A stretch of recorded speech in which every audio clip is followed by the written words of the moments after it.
नमस्कार दोस्तों। तो अभी कुछ दिनों पहले ही हम डोनाल्ड ट्रंप के बारे में डिस्कस कर रहे थे कि किस तरीके से यूक्रेन के ऊपर जो पूरी यूएस की पॉलिसी है वो अब चेंज हो चुकी है। अब यूएस कुछ रिटर्न में एक्सपेक्ट कर रहा है। रेयर अर्थ मिनरल्स की हमने बात करी थी और डोनाल्ड ट्रंप के पावर में आने के बाद की जिस तरीके से पॉलिटिकल शिफ्ट हुआ है पूरे वर्ल्ड में, पूरे वर्ल्ड ऑर्डर में, उसकी बात हम कर रहे थे। वही चर्चा आज हम आगे बढ़ाने वाले हैं। और बहुत सारे एक्सपर्ट्स का ऐसा मानना है कि डोनाल्ड ट्रंप की जो ये पॉलिसीज़ है ना, चाहे आप उसको एक्सपेंशनिस्ट पॉलिसीज़ कह लो, चाहे फॉरेन पॉलिसी में चेंज कह लो, या आप ये भी कह सकते हो कि ये एक तरीके की विड्रॉइंग पॉलिसी है जो अभी डोनाल्ड ट्रंप कर रहे हैं कि हर जगह से विड्रॉ करने की बात कर रहे हैं, चाहे वो नेटो से, चाहे वो यूएन से, हर जगह से विड्रॉ करने की जो बात कर रहे हैं, उससे कहीं ना कहीं चाइना को फ़ायदा होगा।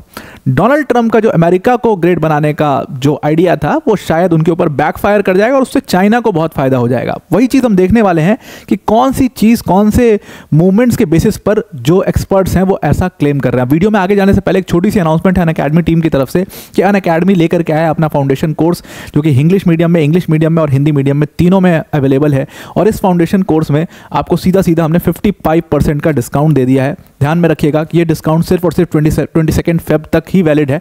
और इसमें अगर आप 15 मंथ्स का कोर्स लेते हो तो आपको 23,999 और 18 मंथ्स का कोर्स लेते हो 25,999 का आपको ये बैचेस मिल जाएंगे। इन पूरे बैचेस के बारे में डिटेल में मैं वीडियो के अंत में समझा दूंगा। अब अपने टॉपिक पर वापस आते हैं। तो देखो, डोनाल्ड ट्रंप जब इलेक्शन लड़ रहे थे तो उनके इलेक्शन का एक ही एजेंडा था, that was let's make America great again. America को ग्रेट कैसे बनाना है, तो अमेरिका फर्स्ट का उनका पूरा नारा था कि जो अमेरिका की साख, जो अमेरिका की डोमिनेंस पूरे वर्ल्ड में वर्ल्ड वॉर 2 के बाद थी। वर्ल्ड वॉर 2 के बाद जब अमेरिका ने जापान के ऊपर हिरोशिमा और नागासाकी पर बॉम्ब से अटैक किया था, तो उसके बाद पूरी दुनिया को पता चला कि टेक्नोलॉजी का या मैन्युफैक्चरिंग का क्या दबदबा होता है, उससे आप किस तरीके से पूरे वर्ल्ड ऑर्डर के ऊपर रूल कर सकते हो। लिटरली वो अमेरिका ने पूरी दुनिया को दिखाया था कि इतनी पावरफुल इंडस्ट्रीज का इम्पैक्ट क्या होता है।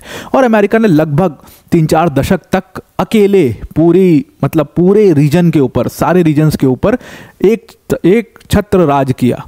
लेकिन कहा यह जा रहा है कि अब जो डोनाल्ड ट्रंप जब प्रेसिडेंट बन गए हैं यूनाइटेड स्टेट्स के, जो उनकी फॉरेन पॉलिसी में चेंज आते जा रहा है, उससे जो डोमिनेंस यूएस की थी, अब आने वाले वक्त में वो डोमिनेंस शायद चाइना की हो सकती है। अब आपको शॉकिंग लग रहा होगा कि अरे यार, Donald Trump, China and US, they are arch enemies. कैसे यूनाइटेड स्टेट्स के विथड्रॉ करने से या कैसे डोनाल्ड ट्रंप के आने से चाइना ग्रेट कैसे हो जाएगा? वो तो चाइना से चिढ़ते हैं, वो तो चाइना से राइवलरी रखते हैं, फिर कैसे? तो उसी को समझने की कोशिश करते हैं। और ये सब बातें जो यहाँ पर की जा रही हैं वो सारी एक्सपर्ट्स की राय है। आप इसको मेरी पर्सनल राय मत समझिएगा या अपनी पर्सनल राय से थोड़ा सा दूर हटके आप इसको सिर्फ समझने की कोशिश करिएगा। आप देखो, सबका कहना यह है कि चाइना ने, अगर आप देखो चाइना ने पिछले 2-3 दशक में क्या किया है, तो इससे आप बिल्कुल भी कतरा नहीं सकते कि चाइना ने मैन्युफैक्चरिंग सेक्टर के ऊपर पूरा कंट्रोल ले लिया है through Chinese various initiatives like belt and road initiative. उसने सप्लाई चेन्स, पूरी दुनिया के मैक्सिमम सप्लाई चेन्स के ऊपर अपनी प्रेजेंस बना ली है, उसके ऊपर अपनी डोमिनेंस बना ली है। चाहे वो आप मिडिल कॉरिडोर की बात करिए या आप फिर वेस्ट एशिया में चले जाइए और उसके कॉरिडोर की बात करिए, वो सब में हर जगह पर चाइना अपनी प्रेजेंस बना रहा है। सेंट्रल एशिया को पूरी तरीके से, रशिया को साइडलाइन करके सेंट्रल एशिया को डोमिनेट कर रहा है। ये बात आपको माननी पड़ेगी। तो चाइना इसके थ्रू कर क्या रहा है, वो सारे रेयर अर्थ मिनरल्स पर, मैन्युफैक्चरिंग पर, सप्लाई चेन्स के ऊपर जैसे जैसे अपनी डोमिनेंस बनाते जा रहा है। तो इससे होगा क्या कि इससे चाइना का जो प्रेजेंस है वो ऑलमोस्ट सारे सब कॉन्टिनेंट्स पे हो जाएगा, ठीक वैसे ही जैसे एक टाइम पर यूएस का हुआ करता था। वहीं इसके रिस्पॉन्स में अब 2 बड़े पावर्स हैं पूरे वर्ल्ड में। एक तरफ है यूएस जो कि लीड कर रहा है एक ब्लॉक को, और दूसरे ब्लॉक को कहा जाता था कि रशिया लीड कर रहा है, बट आज के टाइम पर आप ऐसा कह सकते हो कि उस ब्लॉक को चाइना लीड कर रहा है। तो अगर चाइना अपना इम्पैक्ट, अपना जो प्रेजेंस है वो धीरे धीरे बहुत तेजी से बढ़ाते जा रहा है, तो यूएस को उसके रिस्पॉन्स में क्या करना चाहिए? तो उसको, यूएस को भी अपनी प्रेजेंस को बढ़ाना चाहिए, एक्सपैंड करना चाहिए। बट डोनाल्ड ट्रंप क्या कर रहे हैं? डोनाल्ड ट्रंप अमेरिका फर्स्ट का नारा दे करके हर जगह से, ऑलमोस्ट हर जगह से, चाहे वो अफगानिस्तान हो गया, चाहे वो सीरिया हो गया, चाहे वो इराक हो गया, हर जगह से यूएस को बाहर निकाल रहे हैं, यूएस को विड्रॉ कर रहे हैं। चाहे वो अफ्रीका हो गया, हर जगह से विड्रॉ कर रहे हैं। वो नेटो छोड़ने की बात कर रहे हैं, वो यूएन छोड़ने की बात कर रहे हैं। जब वो ये सारी चीज़ें कर रहे हैं तो इससे क्या होगा? एक्सपर्ट्स का ऐसा मानना है कि इससे चाइना को और स्पेस मिलेगा और चाइना जो है वो और ज़्यादा स्ट्रांग होते जाएगा इन रीजन्स के ऊपर। और एक समय ऐसा आएगा जब चाइना इन रीजन्स को सही मायने में पूरी तरीके से डोमिनेट करेगा। अब जैसे आप फॉर एग्जांपल देख लीजिए, फॉर एग्जांपल अगर आप देखोगे तो डोनाल्ड ट्रंप ने किस चीज़ की बात करी थी? डोनाल्ड ट्रंप ने थोड़े दिन पहले बात करी कि यूरोप और अफ्रीका, सबसे पहले नेटो को उठाते हैं। नेटो बाय एंड लार्ज मतलब यूरोप से है, उन्होंने कहा कि अगर नेटो की सारी कंट्रीज अपने डिफेंस के ऊपर अपने बजट का 2% खर्चा नहीं करेंगी तो भाई यूएस जो है उसने ठेका नहीं ले रखा सारी कंट्रीज का, यूएस जो है वो नेटो से एग्जिट कर जाएगा या विड्रॉ कर लेगा नेटो से। वही बात उन्होंने यूएन के लिए कह दी कुछ दिनों पहले कि यूएन जो है एक रिडंडेंट ऑर्गेनाइजेशन हो चुका है। बात तो सही कह रहे हैं वो, लेकिन इससे लार्जर इंपैक्ट क्या होगा वो समझना बहुत ज़रूरी है, इसका दूसरा पहलू भी समझना बहुत ज़रूरी है। वो बिल्कुल ठीक बात कर रहे हैं, वो अमेरिका के पक्ष में भी एक पक्ष में इकोनॉमिक पक्ष में बिल्कुल सही बात कर रहे हैं कि यूएन से हमें विड्रॉ कर देना चाहिए, नेटो से विड्रॉ कर देना चाहिए, क्योंकि इस सारी कंट्री का बर्डन अमेरिका के ऊपर पड़ता है। बिल्कुल ठीक है, लेकिन उसका दूसरा चेहरा ये है कि अगर ये हर जगह से यूएस एकमात्र जो सबसे पावरफुल कंट्री है वो हर जगह से विड्रॉ करती चली जाएगी तो इन ऑर्गेनाइजेशंस में जो डोमिनेंस होगी वो किसकी बढ़ेगी? डोमिनेंस अदर ग्रुप की बढ़ेगी, और अदर ग्रुप में उसको लीड कौन कर रहा है? अदर ग्रुप को लीड कर रहा है चाइना यहाँ पर।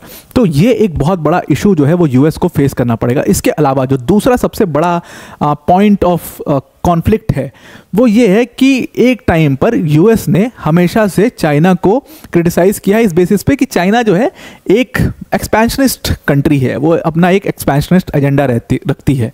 यूएस क्रिटिसाइज किस पर्सपेक्ट में करता है कि ताइवान के ऊपर चाइना क्लेम करता है, उस पर्सपेक्ट में करता है। हम भी काफ़ी ज़्यादा चाइना को क्रिटिसाइज़ करते हैं बिकॉज अक्साई चीन को इलीगली चाइना ने कैप्चर किया हुआ है। उसके बाद अगर आप देखिए तो फिर अरुणाचल प्रदेश के बहुत सारे एरियाज़ पर चाइना अपना क्लेम मानता है। तो ये सारी चीज़ें तो हम भी उसको इसी पर क्रिटिसाइज़ करते हैं कि एक्सपेंशनिस्ट कंट्री है।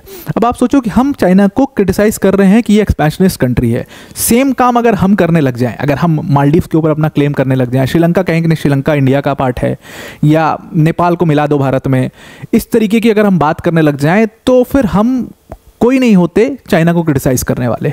बिल्कुल सही बात है। ठीक वही अब यूएस के साथ हो गया है।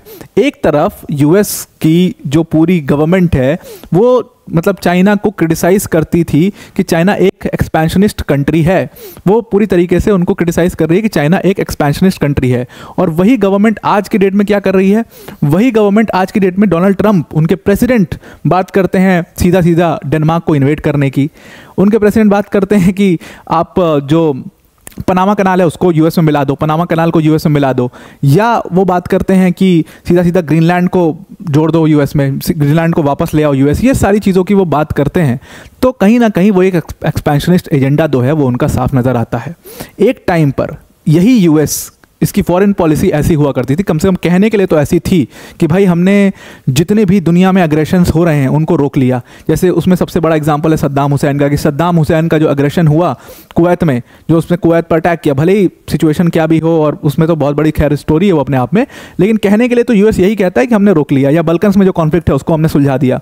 आज वही यूनाइटेड स्टेट्स ग्रीनलैंड की बात कर रहा है, पनामा कनाल को के ऊपर कंट्रोल की बात कर रहा है, कनाडा को यूएस का 51st स्टेट बता दो इसकी बात कर रहा है, और यूक्रेन को यूएस की कॉलोनी बना दो इसकी बात कर रहा है। तो कहीं ना कहीं वो इनका एक बहुत बड़ा एक्सपेंशनिस्ट चेहरा दिखा रहा है दुनिया को। और चाइना फिर इंटरनेशनल ऑर्गेनाइजेशंस में खड़े होकर के ये बात कह सकता है कि भाई काम तो आप भी यही कर रहे हो, फिर हमें क्यों क्रिटिसाइज कर रहे हो? तो इससे क्या होगा कि एक तो आप उसको स्पेस दे रहे हो पूरे वर्ल्ड में जहां पर आपको नहीं देना चाहिए विड्रॉ करके, और दूसरी चीज आप खुद एक्सपेंशन की बात करके चाइनीज एक्सपेंशंस को कहीं ना कहीं जस्टिफाई करने की कोशिश कर रहे हो। इसीलिए आज जियोपॉलिटिकल एक्सपर्ट्स जो इस तरीके का सोचते हैं वो डोनाल्ड ट्रंप, जी जिनपिंग और व्लादिमीर पुतिन सबको एक स्केल पर रख करके सोच रहे हैं कि भाई इनका प्राइमरीली जो काम है वो सेम ही हो चुका है आज की डेट में, कि अपना अग्रेशन जो है उसको बढ़ा करके किसी ना किसी रीजन में कंट्रोल पाने का। और इससे देखो कहने की बात नहीं है, ये सिर्फ ये हो भी रहा है। अगर आप यूरोप में देखो तो रशिया ने लीड ले ली है वहाँ पर, and Russia is being supported by China from the back and North Korea and countries like Iran. West Asia में ईरान ने लीड ले ली है और Iran is being supported by China and Russia from the back. तो हर जगह पर आप देखो कि डोमिनेंस द अदर ब्लॉक का हो रहा है। अब आप कहो कि इंडिया का इम्पैक्ट क्या है? इंडिया के मिक्स्ड स्टांसेस हैं, मिक्स्ड इम्पैक्ट है इसका। देखो रिलेशंस हमारे दोनों ब्लॉक के साथ बहुत ही अच्छे हैं, इसीलिए इंडिया न्यूट्रल प्राइमरली क्यों रहता है उसके पीछे रीज़न यही है कि दोनों ब्लॉक से जब आपके रिलेशंस होंगे तो उसका कोई बहुत बड़ा इम्पैक्ट आपके ऊपर नहीं हो सकता, लेकिन प्रॉब्लम होगी। अगर चाइना स्ट्रांग होगा तो इंडिया को प्रॉब्लम होगी, अगर पाकिस्तान स्ट्रांग होगा तो इंडिया को प्रॉब्लम होगी। खैर पाकिस्तान तो अब चर्चा से ही बाहर हो चुका है, इन सब में इतनी कंट्रीज़ का नाम हमने ले लिया, शायद पाकिस्तान का नाम एक बार भी नहीं आया, वो you know the reason. But China strong होगा तो उससे इंडिया को प्रॉब्लम होगी। इसीलिए एक्सपर्ट्स का ऐसा मानना है कि डोनाल्ड ट्रंप की जो ये फॉरेन पॉलिसी है ये पूरी तरीके से फेल हो जाएगी और कहीं ना कहीं ये बहुत बड़ा बैकफायर करेगी उनके ऊपर। अब आप इसके बारे में क्या सोचते हो आप ज़रूर से बताइएगा। इस पॉइंट ऑफ व्यू में आपको कितनी सच्चाई लगती है इसके बारे में आप ज़रूर से कमेंट बॉक्स में बताइएगा। तो आई होप आपको पूरा आर्टिकल समझ में आ गया होगा। अब वीडियो को एंड करने से पहले अनअकैडमी टीम की तरफ से एक छोटी सी अनाउंसमेंट है। इस बैच में आपको अनअकैडमी की टॉप फैकल्टीज जैसे मृणाल सर, प्रतीक सर, सुदर्शन सर जैसी फैकल्टीज पढ़ा रही होंगी। अपने आप में कंप्लीट बैच है जहां पर जीएस, सीसीआर, टेस्ट सीरीज सब कुछ कवर किया जाएगा। मेंस की टेस्ट सीरीज का इवैल्यूएशन और उसके साथ साथ डेडिकेटेड डाउट सॉल्विंग सेशंस और 1-to-1 मेंटोरशिप भी यहां पर आपको प्रोवाइडेड होंगी। तो आई होप आपको पूरा आर्टिकल समझ में आ गया होगा। आज के लिए इतना ही। Thank you and have a nice day.